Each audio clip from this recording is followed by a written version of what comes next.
Hello guys, I'm Steve. Welcome back to the channel. Welcome back to another video. If it's your first time stopping by the channel, hit that subscribe button. Trust me, you won't regret it. You're a returning subscriber as always, guys. Welcome back, and I do appreciate support. Guys, we've been keeping up with this story that broke in the middle of the night about these two Minnesota lawmakers that one of them lost their life. I think somebody else lost their life too. I think her husband. But more information came out. They got live updates updating by the second. And they just had a press conference giving a lot of information on how crazy this guy is, who police are still looking for, by the way. This guy is not out of the woods yet. First things first, the guy in the middle of the night went over there dressed as law enforcement. He had a car with police lights and stuff on it and everything. Looked just like, had a taser and everything. The whole setup. Knocked on these people's doors. Two separate homes in the middle of the night. Went and killed the woman who's up here. Let me see if I can find her name. Okay, she's a former Speaker of the House. Her name is Emerita Melissa Hortman. Her husband, he's dead too. And then Senator John Hoffman and his wife are also shot. Now, this happened at two separate locations, so this person went to their house. Here's the kick. Like I said, they haven't found this guy yet. They're going to tell you the police came in contact with him and a shootout occurred, and then he got away. So they're looking for him now. But in his police car, or that fake police car he had some shocking stuff that they'll tell you about in this small press conference. Take a look at this, and man, this is just wild. People are taking the law in their own hands, doing all kind of crazy stuff. You're starting to see it. You know what I'm saying? We ain't, what, 6 months into the new year yet? 5 months, 6 months into the new year yet? And all kind of crazy stuff is happening. It's like whole of America is just turning inside out. Take a look. Hi, Ken. Good morning. Police Chief Mark Bruley, Brooklyn Park Police Department. The question is, how did we get to Representative Portman's house, and it was proactively or not? The circumstances that unfolded in Brooklyn Park this morning is that we assisted the Champlin Police Department on a shooting. That shooting was made aware by one of our sergeants that it was at Senator Hoffman's home. In hearing that very intuitive sergeant asked our officers to go check on Melissa Hortman's home, the representative that lives in our community, just proactively as due diligence to swing by. That police officer and his partner pulled down the street. When they arrived at Melissa's house, they noticed that there was a police vehicle in the driveway with the lights, emergency lights on, and what appeared to be a police officer at the door coming out of the house. When our officers confronted them, the individual immediately fired upon the officers, who exchanged gunfire, and the suspect retreated back into the home. Was this an actual police officer or impersonating a police officer?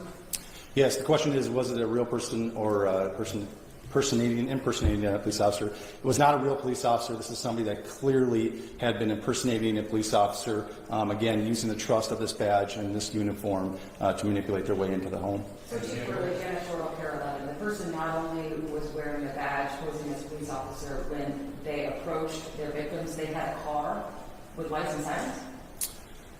Yes, the question is, what kind of vehicle and how were they dressed? They did drive a vehicle that looked exactly like an SUV squad car. It was equipped with lights, emergency lights that looked exactly like a police vehicle. And yes, they were wearing a vest with taser, other equipment that would, a badge very similar to mine, that no question, if they were in this room, you would assume that they are a police officer. Chief Bruley, Adam Dexter with WCCO News. Can you describe the moments after that played out? You said the person went into the home, and then can you help us understand the next 10, 15 minutes of how we got to the point we're at now? Yeah, briefly, although I'm just going to remind us that this is an absolutely active investigation. We have thousands of people sheltered in place in the city of Brooklyn Park right now. We are in an extensive manhunt involving hundreds and hundreds of police officers and SWAT teams searching, ridding off areas as we believe confidently the suspect had fled out the back of the house after being confronted by the police. Very briefly after the officers had exchanged gunfire and the suspect retreated into Melissa's home, they immediately went up to the threshold and looked in and seen a male that was down, clearly had been struck by gunfire. They made limited penetration, grabbed a hold of the male and drug him out to safety to attempt first aid. However, he was pronounced dead shortly after that. At that point, the officers surrounded the house, got additional resources and SWAT resources, and then ultimately went in with a drone identifying a female in the home. How far apart are the two scenes? About 8 miles? I would say, yeah, somewhere around 5 or 6 miles apart. How much do you know about did the person that was impersonating an officer who allegedly shot these people, did they knock on the door and people came to the door, or did the person break into the home? Yeah, it was knocking on the door and asking the person to come out, absolutely impersonating a police officer. Do you all have the suspect's car? We do have the suspect's car. Suspect is on foot. That is what the large-scale search is currently going on.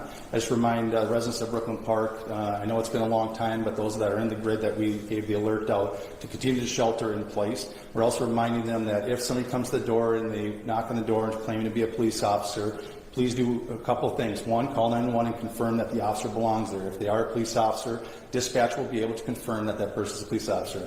Also, we've informed all our officers in Brooklyn Park that they are not to approach anybody by themselves. They're to approach in pairs, meaning 2 officers. So if there's only 1 officer outside the door, do not answer the door and call 911. If it's a Brooklyn Park police officer or any of our partners that are assisting, they will come in pairs of 2 or more. Do you know You if guys the have gunman detained said someone? I'm sorry, one at a time. Do you know if the gunman said anything, like when he knocked on the door, did he say anything to like Senator Hoffman or anything? You know? We do know that he did, but I'm going to hold that back as part of the investigation right now. You guys did detain someone for information? Is that accurate? This is a very large-scale search, so we have detained several people and questioned them, but we do not have anybody in custody at this time. I know you may not want to identify that person publicly, but have you privately identified this suspect? We have people of interest that we are looking for. Michelle Griffith, Minnesota Reformer. Other than that, these are 2 Democratic lawmakers. Is there anything else to suggest that this is politically motivated? Again, I'm going to hold back most of the information. This is part of the investigation that we've completed. This is rapidly evolving, just occurred a few hours ago, and we're trying to sort it out. We have partners from the FBI, the BCA, the Henry County Sheriff's Office, and almost every suburban agency in our community helping us with this. So it's very complex and working on it. But I will tell you, when we did a search of the vehicle, there wasn't a manifesto that identified many lawmakers and other officials. We immediately made alerts to the state who took action on alerting them and providing security where necessary. And that's about, I'll stop there. Chief, thank you very much. We're going to take one more question.